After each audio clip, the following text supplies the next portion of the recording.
A large spider native to East Asia has spun its thick, golden web on power lines, porches and vegetable patches all over North Georgia this year, a proliferation that has driven some unnerved homeowners indoors and prompted a flood of anxious social media posts in Metro Atlanta. Jennifer Turpin, a self-described arachnophobe, stopped blowing leaves in her yard after inadvertently walking into a web created by the Joro spider. Stephen Carter has avoided a walking trail along the Chattahoochee River where he encountered Joro webs every dozen steps.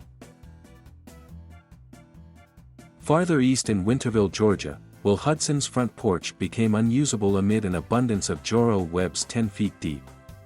Hudson estimates he's killed more than 300 of the spiders on his property. The webs are a real mess, said Hudson, an entomologist at the University of Georgia. Nobody wants to come out of the door in the morning, walk down the steps and get a face full of spider web.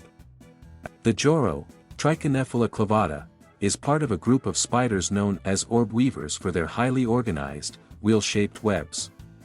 Common in Japan, China, Korea and Taiwan, Joro females have colorful yellow, blue and red markings on their bodies. They can measure 3 inches across when their legs are fully extended. It's not clear exactly how and when the first Joro spider arrived in the U.S. In Georgia, a researcher identified one about 80 miles northeast of Atlanta in 2014. They have also been found in South Carolina, and Hudson is convinced they will spread across the South. It's also not clear why they are so abundant this year, though experts agree their numbers have exploded.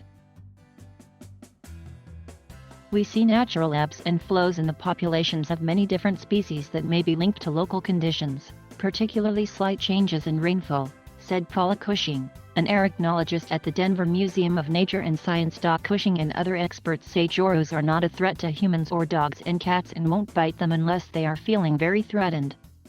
Hudson said a researcher collecting them with her bare hands reported the occasional pinch, but said the spiders never broke her skin.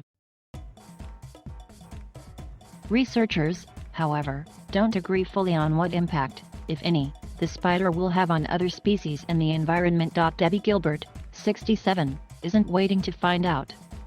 She has adopted a zero-tolerance policy for the spiders around her home in Norcross, Georgia, winding their webs with a stick, bringing them down and stomping them. I don't advocate killing anything.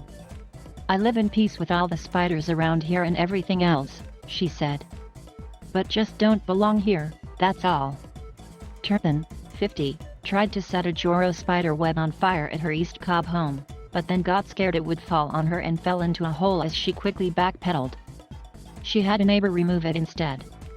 I just don't think I'm going to do yard work anymore, she said. Nancy Henkel, another entomologist at the University of Georgia, said Joros help suppress mosquitoes and biting flies and are one of the few spiders that will catch and eat brown marmorated stink bugs, which are serious pests to many crops.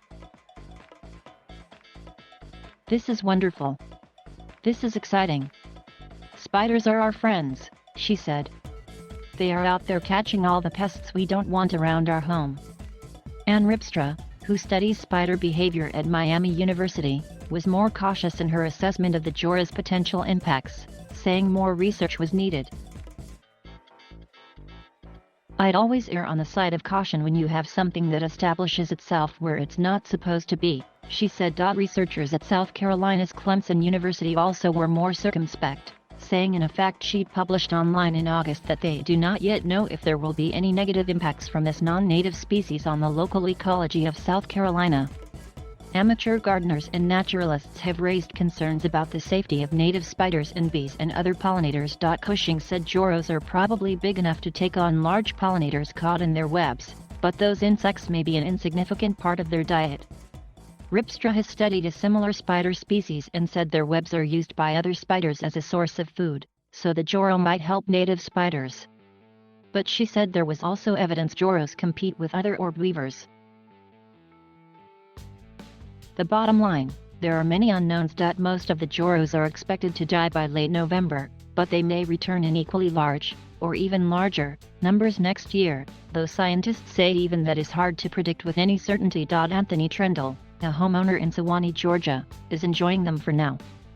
He has started a website, jorospider.com, to share his enthusiasm about the spiders and foster understanding of them. While they raise concerns and can be creepy, they are also beautiful, he said.